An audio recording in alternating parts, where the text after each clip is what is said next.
Hey guys, welcome back to another Preset Biz remake video. Today we're going to be remaking Better by Daniel Blume, which was requested by one of you. If you're regular around here, you'll know that we do the verses and builds in part 1, and then Fridays are for the choruses. So make sure you're subscribed if you're new around here and you won't miss that. But let's not waste any more time and dive straight in FL and see what we can do on the verses. So we're beginning this remake with the piano chords, and these are the notes that I have for this.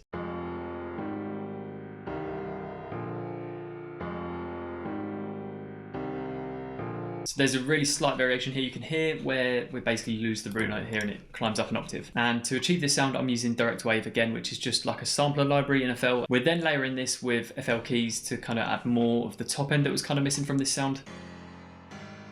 And this preset sounds horrible on its own, but it's really adding all of the missing content on the frequency spectrum when we listen back to the other piano. So these are the two pianos together and the vocals.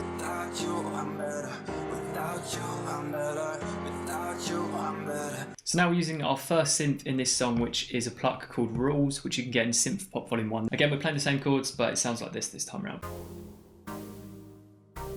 So altogether we've got this.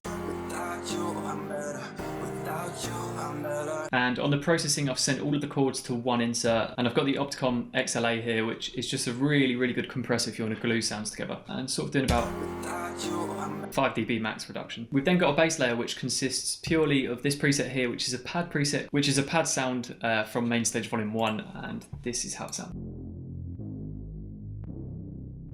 We've then got this sound here, which is a really short decayed sound, and I'm just bringing it in slowly on the automation, as you can see on this view here. And this is being done via a preset called Spook, which you can get in Main Stage Vol.1. So alongside, there's a bit more of a noticeable ARP sound which comes in on this second half here, and also in the build section. So this is as close as I could roughly get for the MIDI on this ARP. The preset in question is called Sparks, which is from Synth Pop Vol.1. Again, it's more of like an analog kind of wobbly sound. So this is how it sounds in the context.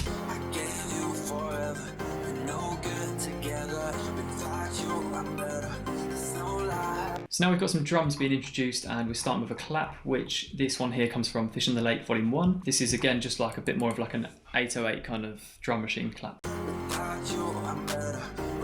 there's a couple of little variations here, like a double clap. And then in the build part, it doubles up, so it's more of like a hype kind of repeated clap sound. We've then got this clap fill sound, which I've really quickly built with some automation. So this is from Fish in the Lake Vol.2. So this is how it sounds. This just fits nicely alongside the actual main clap. So to really help with getting the transition into the build, we've got some reverse crashes and crashes as well.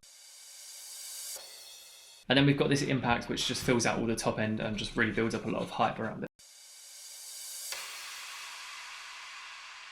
So as we're now in the build, we've got this bit crush lead, which I've kind of heard in the background. I'm not sure if it's maybe a vocal effect, but just to be sure, I've kind of included it in here. And this is the MIDI that I've got for it, so it's kind of just following the vocal melody. And the preset consists of a lead called Time from Main Stage Vol.1, and to really achieve that kind of lo-fi sound, I suppose, it's just done in this filter here, this sample hold. So that gives you a really nice downsampling sound. So then on top of it, everything else we have so far, I noticed like a string / drone sound, and this is just holding a C note. But again, this sound's coming from a preset, and it's from Synth Pop Vol.1 again, so this has got a lot of nice string sounds. And as we approach the end of the builds, we've got some more effects coming in. So this sweep, for example, a white noise sweep. And we also have this snare here, which was pretty much bang on. Just had to cut a couple of bits at the end here to match the fill. And then we've got some Endless Smile, which is doing a really good job of drowning out all of the low end on this verse part, because as I said, it feels a lot thinner. And we're starting the build here with about 15% intensity on the Endless Smile, so you already get a bit of that kind of thinned, drowned out kind of sound. And so as you'll hear, it thins out a lot more towards this part here and just becomes a really kind of narrow, drowned out song.